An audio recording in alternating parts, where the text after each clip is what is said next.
બોટાદ જિલ્લાના ગઢડાને અ કક્ષાના યાત્રાધામ તરીકે જાહેર કરવાની માંગ ઉઠી છે। ગોપીનાથજી દેવ મંદિરના ચેરમેન હરિજીવનદાસજી સ્વામીએ મુખ્યમંત્રીને પત્ર લખી આ અંગે વિશેષ રજૂઆત કરી।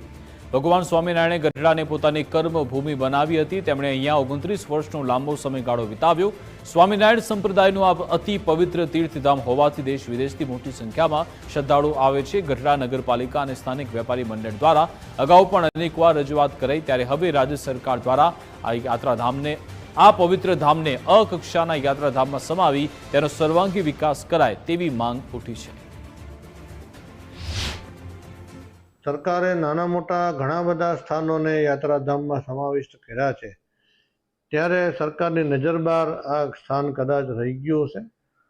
ઘણા સમય પહેલાં પણ ઝુંબેશ મીડિયાના માધ્યમથી ગઢડા ગામના નગરજનોએ ચલાવેલી હતી, યાત્રાધામને જાહેર કરો એની માટે।